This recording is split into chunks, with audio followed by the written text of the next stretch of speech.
Hello everyone, I'm Cheesy 87 and this is Let's Play Reflections Persona 4 Edition. So this video has been a long time in the making, and by long time in the making, I mean I've been putting off making it for a long time. I meant to record this video like 2 weeks ago, and it just hasn't materialized.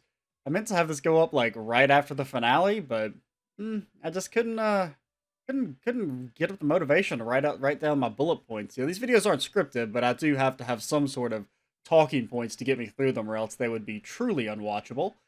But I finally got around to doing that this morning, and we're going to talk about Persona 4. So, for anyone unfamiliar with this series, this is basically kind of a series where I just talk about LP or games after I finish Let's Playing them in the context of having done a Let's Play on them. I talk about the Let's Play that I did, stuff like the decision to do the Let's Play, but also at the end, I like to talk about the game itself and go over my thoughts on having completed the game or beaten it. It's especially if it's like a blind Let's Play, it usually is a bit more focused on the game itself. But for Persona 4, I did lay out most of my thoughts, but there's a few things that I'd like to touch on that I think are better suited for a more long form talky talk video, assuming I can do that. It's a little there'll be some dicey subjects that I'm not entirely sure how well I'm going to be able to convey my thoughts in an unscripted manner, but let's go ahead and jump in. So the background for Persona 4, I'm going to kind of be brief on this because I talked about this in the finale.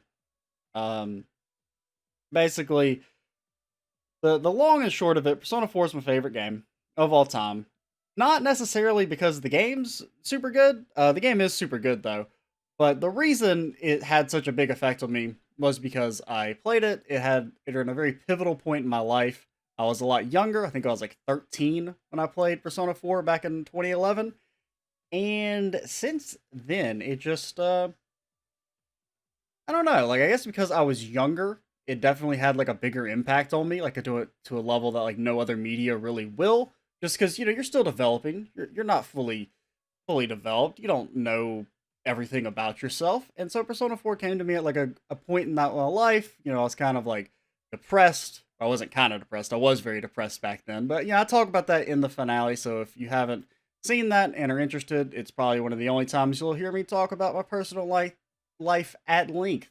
So that's the long and the short of it. One of my favorite games of all time. Even before I started Let's Playing, Persona 4 was like the holy grail for Let's Plays for me. It was like I would not stop making them until I'd done a Let's Play of Persona 4. It may have had a non insignificant part of the reason why I came back to do Let's Plays after my like 3.5, 4 year hiatus uh, from not making videos was because I still had to do a Let's Play of Persona 4. The contract had not been completed. Uh, but for the longest time, I still was pushing it off because like I wanted it to be like good, and unfortunately, that's not really what happened, as we'll talk about in a second. But basically, what forced me to do it was it getting the PC release, and it represented like this really good opportunity. But I kind of missed it. Like, I didn't get a video out on day of release of the PC port. I got one out like I couldn't record that day because I think it came out on a Sunday, and I usually can't record on the weekends. So I had to wait until like Monday, and even then, I didn't get a video out until like later that afternoon.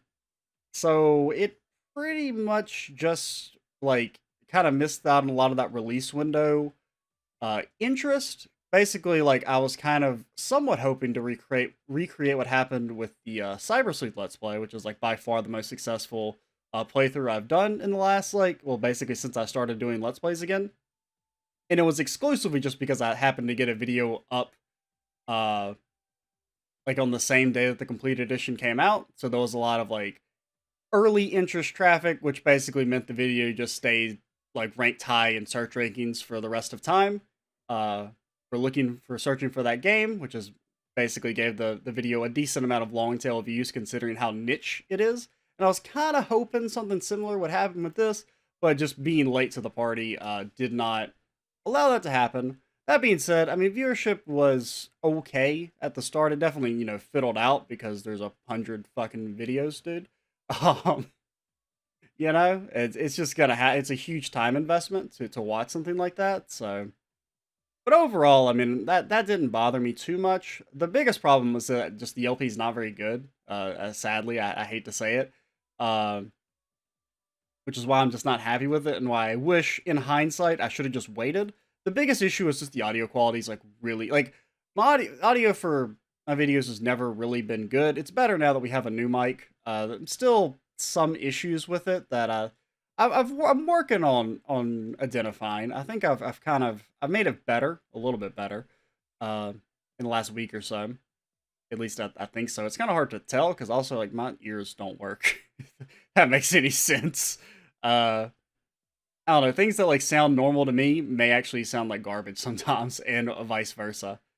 Um, yeah, like the audio quality is just really bad. It was basically like a lot of it was just an undiagnosed issue that I could never figure out what it was. But there was this weird, like, there was this noise that would keep recurring through the videos, and I never knew what it was. And what it basically was is it was my headphone wire whacking up against the side of my chair, and for some reason it was loud as shit, and it would keep getting picked up on the mic. So there was just all this weird like background, and I could never figure out what was causing it. And I didn't figure out what was causing it until like part 100. And so I kept trying different audio stuff to try and fix it. Uh, and basically the me trying to fix it just made the audio quality as a whole worse. One of the big issues with especially like the later videos is like the noise gate is set too aggressively. And so it just cuts off a lot of my like my words, like my speech is cut off because I had no clue how to set up a noise gate, and I still honestly don't really know. I mean, I know enough to set it up that it doesn't cut off the last half of every word that I say, which is nice. Uh, Even though it still could probably be set up better. So overall, like I am disappointed, right? I mean, you play your favorite game of all time, you want to knock it out of the park, and instead we it's kind of bunted.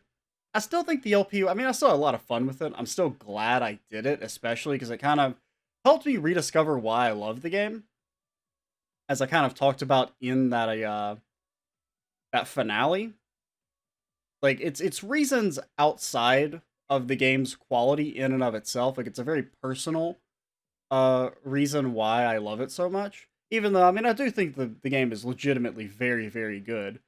Uh, but it's outside factors that I think make it so important to me that nothing else has really like it's an unfair comparison to like say like oh just because I think Persona 4 is my favorite game of all time, that doesn't mean I think it's the best, I guess is what I mean to say. There's like a difference in my mind between the best of something and your favorite.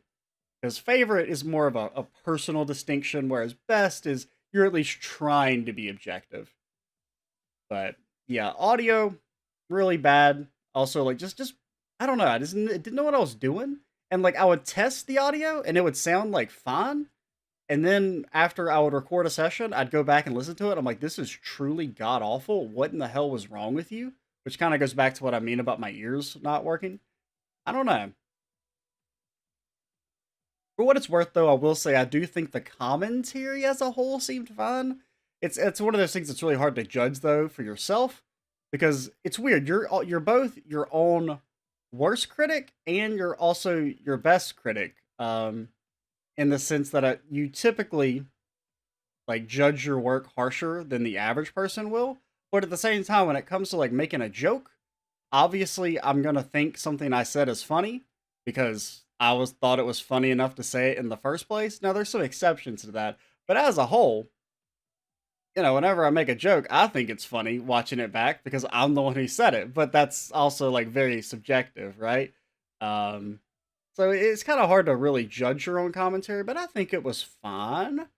One thing that I do wish I'd been better about, and this is something that I do try and make an active effort of now. It's really hard to remember to do sometimes. It's an easy trap to fall into, but which is just when it comes to combat, I fall into the trap of just kind of like talking about the game and being boring. When really, I do think combat sections in JRPGs or any type of extended combat in any game with little downtime or like any type of narrative based game is like that should be the time when you talk about the game itself. Talk about like social links or the way the story's going or blah blah, but just talk about anything but using Bufudan on enemies that are weak to ice.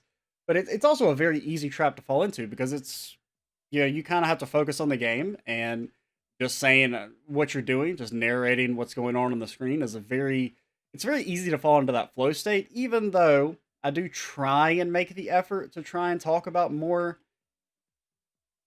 concrete topics during combat. At least, like, for example, in the Trail Zero series, I tried to do that. Granted, it's still like sometimes you just don't have anything to fucking talk about, and it's like, well, shit, what do I do? I can't just materialize conversation out of nowhere. I'm not very good at that, like from a personal commentary standpoint. But that is something that I think could have been done better. Just because combat is a, even though I do think Persona 4 is a good combat system, I was pretty good about editing, not editing out a lot of it, but doing most of the dungeons off screen. But I do think that's something that could have been improved on. Another thing is the length of the series, which is both something that like I couldn't do anything about, just because I mean the game's long as shit. Like, so the LP is going to be long. One thing that I think I should have done, and I might think about doing if we ever revisit a Persona game, is having dedicated videos for social links that, and they're just really long.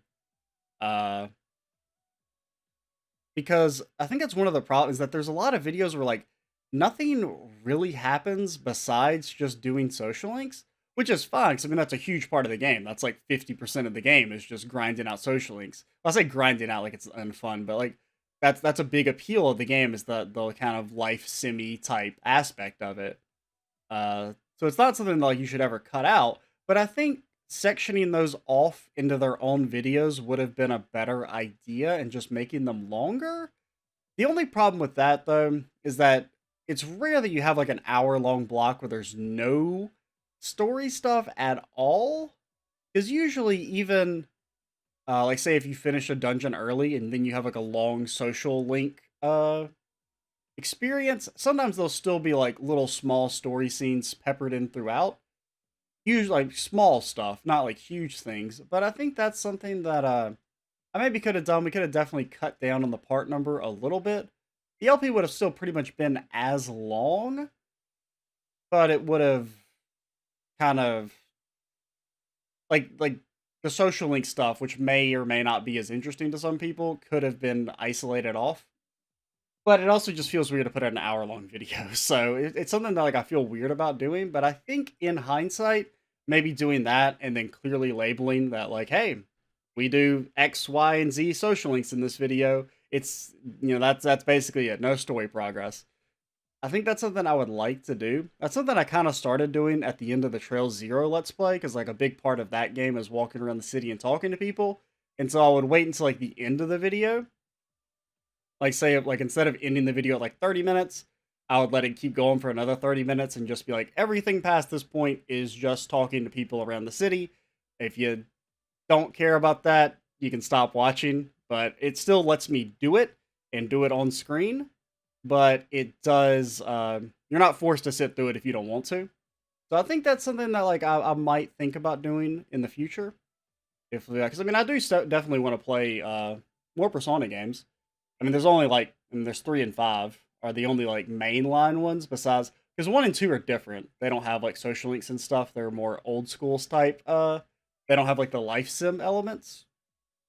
But I've never, you know, because I've never actually played 5, so that'll be fun. I mean, I'll definitely eventually play it on the channel, and I'll do it blind probably, or like most definitely. But that's more for like the end of the video talk. Let's water up.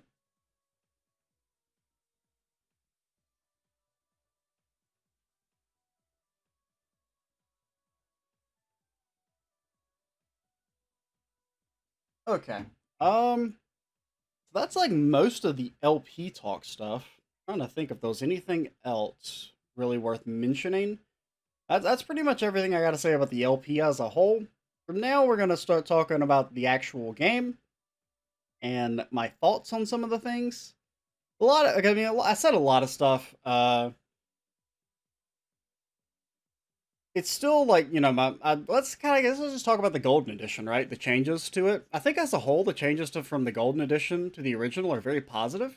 I really enjoyed basically like all the new scenes, both the small ones and the more major ones. Like say, what are some of the big new scenes that are added? Like going to the beach and uh, the ski trip is cool at the end of the game. Uh, I mean, there's a lot of like little minor stuff. Oh yeah, like the fireworks that is new.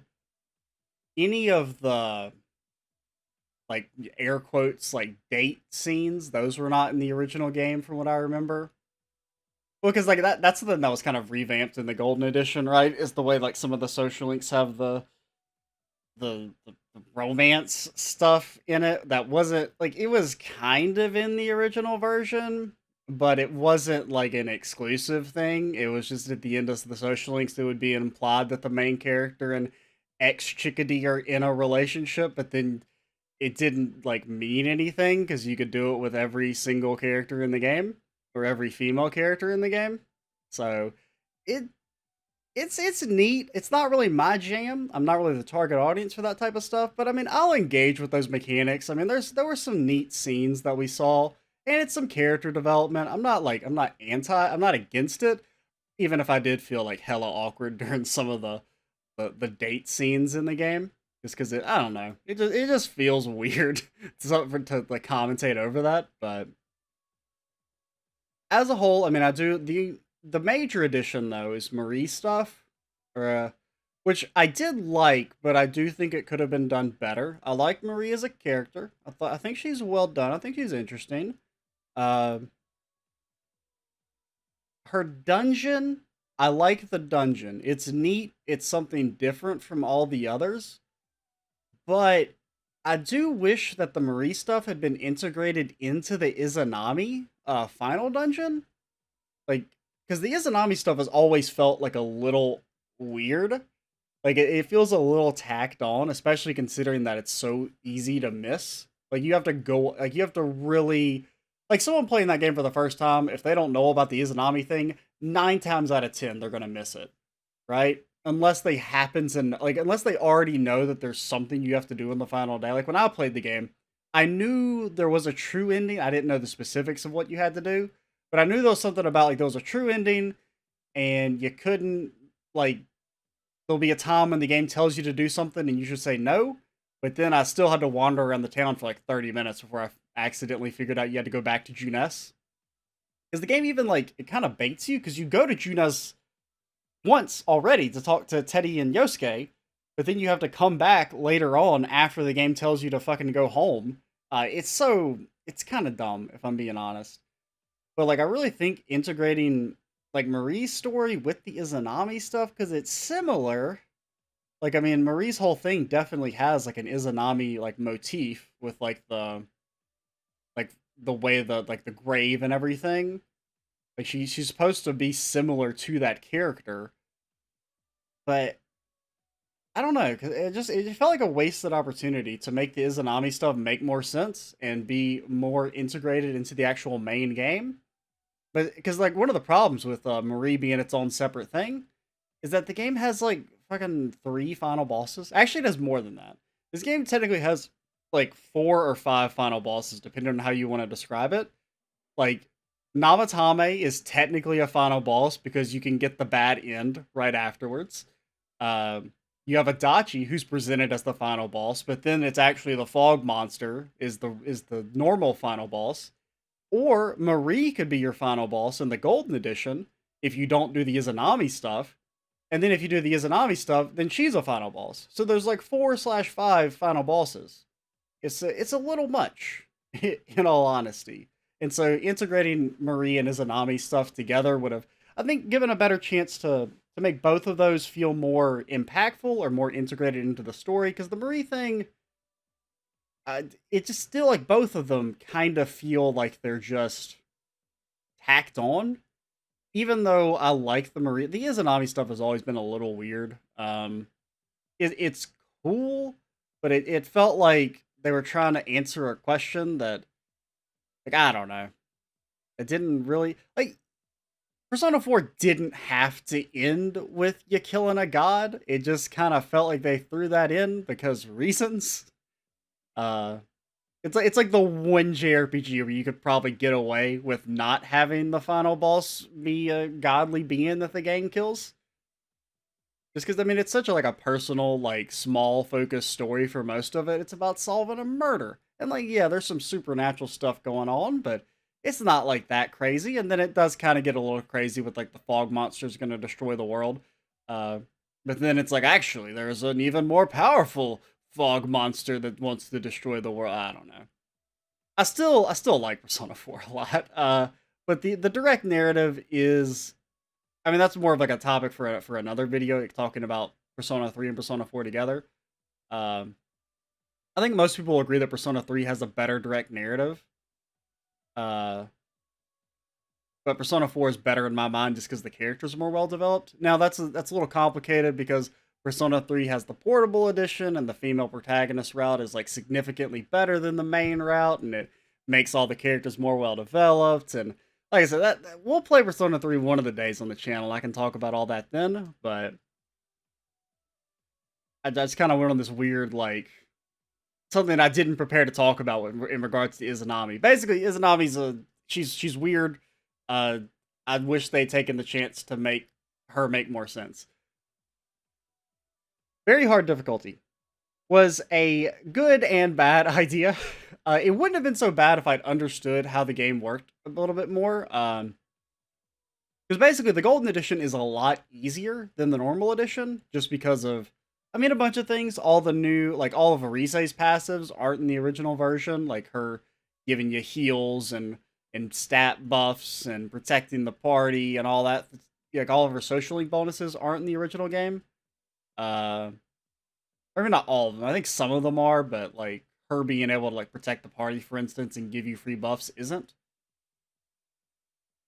You have like the shuffle time is reworked, so you get all this like free bonus stats and bonus levels on your personas. You get the skill cards, so you can teach basically any skill to any persona, so that they can scale forever, which is good and bad. It was nice to just like make Black Frost the most powerful character of all time, but it did kind of like, because one of the whole points of the system in like of the fusion system is that you're supposed to like switch out personas or like main personas every like 5 to 10 levels. But in the golden edition, you can just kind of keep the same persona forever because they can scale. Like you can just always just teach them new abilities via skill cards. You can teach them new. They get all their stats and levels via the shuffle time, because like the way it normally works is that they stop learning skills at a certain point, and the amount of XP they need to level up becomes so exponentially high that you're never going to get them that far from their base level. So you're supposed to like constantly be switching out. Like it's not like Pokemon where you keep your starter for like the entire game and they're more powerful than God themselves.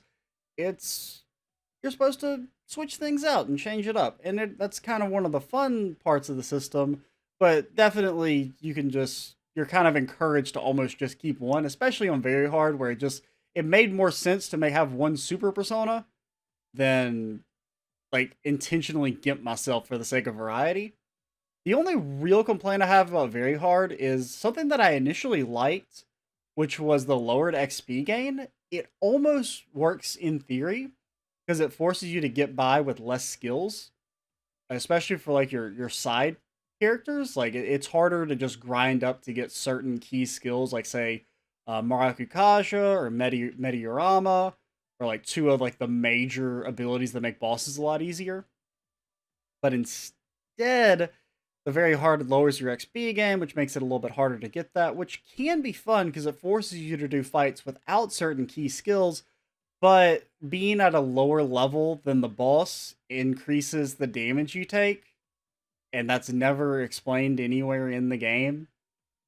So that character, so like say if you have a character that's like level 55 and has 250 defense, and a character that's level 54 and has, I'm kind of making up numbers here, but let's say like a character that has a higher defense value, a higher endurance value, but is lower level will actually take more damage from attacks, even though their defenses on paper are higher, because there's like an additional damage multiplier based on you being lower level, which is annoying, that because it's not explained anywhere, and it makes some of the fights like the Namatame fight, for instance, is essentially impossible unless you're at a certain level, because he will just one shot your entire party. and there's nothing you can do about it because he's a piece of garbage, and I hate that fight.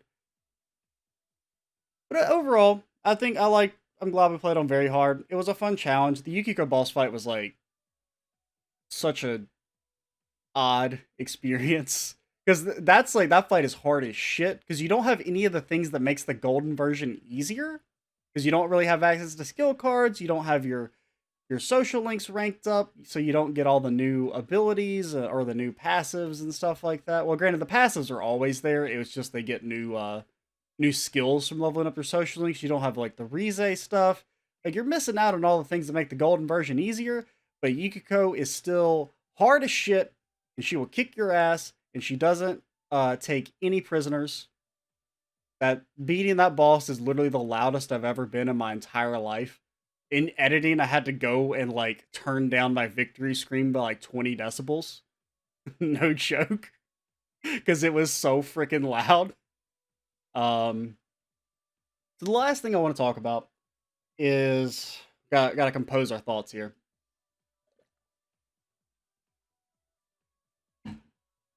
I should have written more in this section.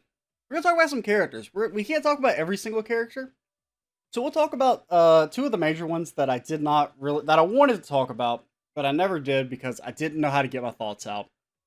Kanji and Naoto, two of the more I don't want to use the phrase divisive, but more talked about characters, right? Because of their depictions. So Kanji has his whole thing, right? Is his sexuality. That I don't know. I'm trying to think how to go from here because literally all I wrote was characters Kanji, Naoto, Yosuke, and then I got bored and skipped ahead. So I'm trying to think like what was I gonna say about him? Like I think his depiction is actually fairly good. Because like I think one of the weird things about Kanji's character though, right? It's Kanji and Naoto both have like this central thing where they use them both as a way to critique gender roles. Because Kanji's whole thing, right, is that well, it's kind of weird because the game it does this half measure, right, where it won't ever come out and fully state his sexuality at the end of the day because he kind of like struggles with it because he feels that he doesn't belong. He doesn't feel like traditionally masculine because of his hobbies. And there's that whole thing where he's like attracted to Naoto, who is at that point dressing as a boy. And I'm trying to think how to phrase this. Probably should have paused the video right before we got to this part so I could restart if I had to. Um, and compose my thoughts. Because I don't want to scrap the whole video at this point. Because that's about how I'm feeling. I feel like I'm making a fool out of myself. I'm trying to, like, because I mean, they're both complicated topics. And I guess, like, what they try and go for there is that, like, Kanji should not feel like he doesn't belong. It's like they're critiquing gender roles, right? Like, both characters, the message that the game sends is gender roles are bullshit. Like, Kanji should be able to enjoy sewing and cooking and all of these, you know, traditionally feminine stuff because it's a bunch of nonsense. You know, you like what you like, you shouldn't be judged for it. That's the message, and that's a good and noble message. Um, but I guess you could also say that the game's trying to say like, oh, well, Kanji's not actually gay. He just likes sewing. He's still obviously heterosexual, but they do kind of at least like I guess it kind of goes back to the fact they do a half measure. When you finish his social link, he says that other me is the real me, but also like never really seems to like embrace that openly. I don't know. It's weird. Like I feel like I agree with that central message, right? That you know, your hobbies obviously don't determine your sexuality. Your sexual uh no, not what's the word I'm looking orientation. That's the $2 word. Your sexual orientation deserves your sexuality. What you're attracted to, right? Your what you find fun or your hobbies or how you dress. That shit doesn't mean anything. It's all cultural fucking gender role nonsense. It's other stuff.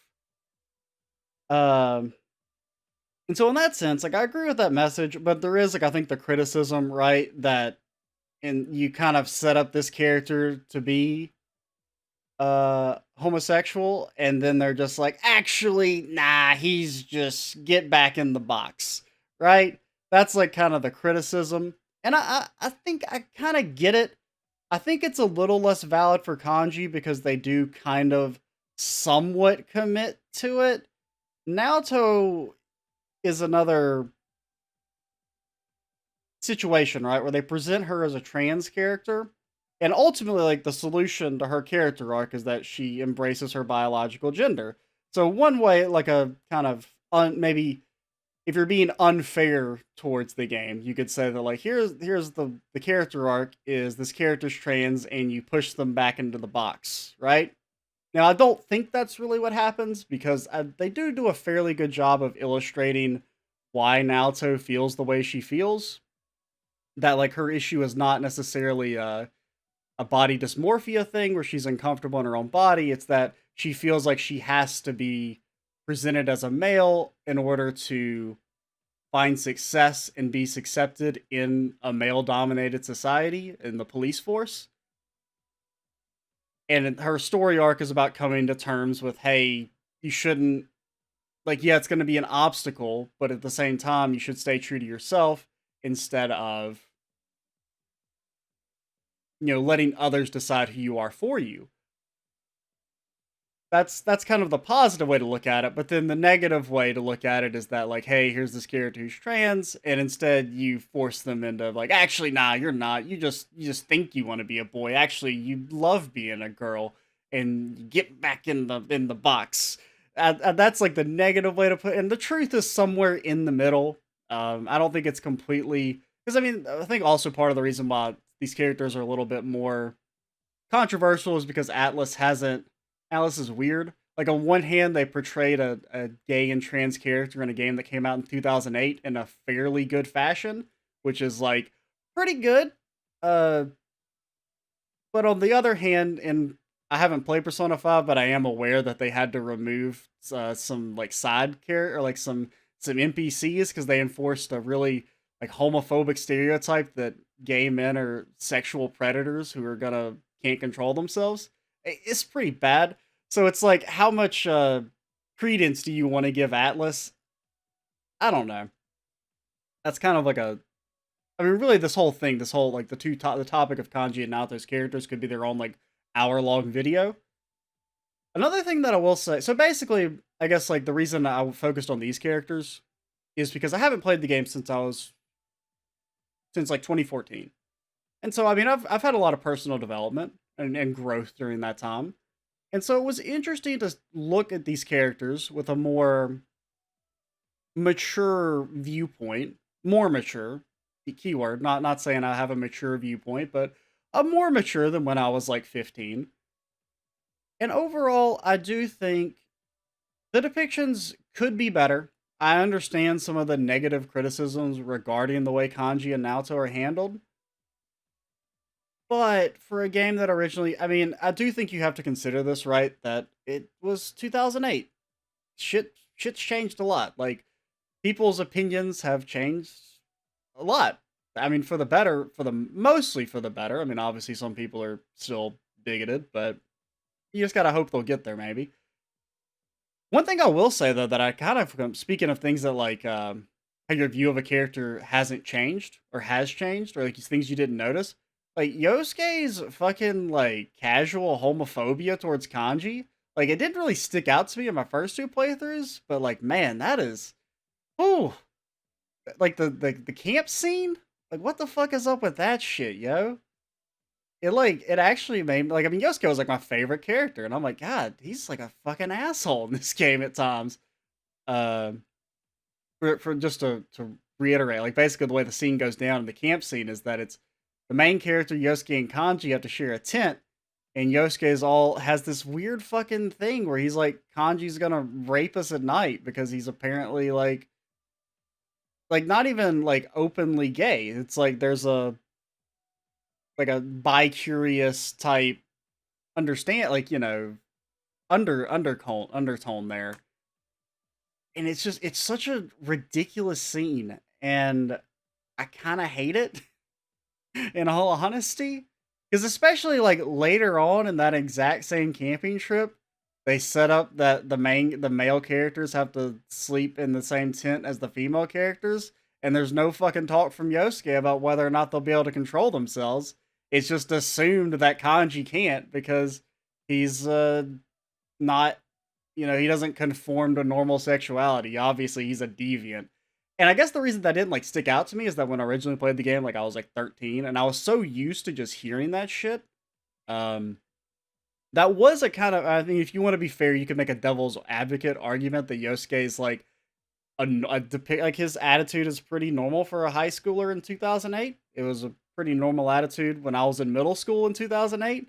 I mean, I've heard basically the exact same thing hundreds of times when I was in school. So I guess it like never really stuck out to me, but like, man, it wouldn't even like bother me as much if you had the option to like tell Yosuke to shut the fuck up. Like if they were going for a like, yeah, Yosuke, he's kind of like, you know, not very open minded, but they just kind of like force you to go along with it, which feels bad, if I'm being honest. One thing I actually have, or one I remember reading like someone kind of talking about the same thing, right?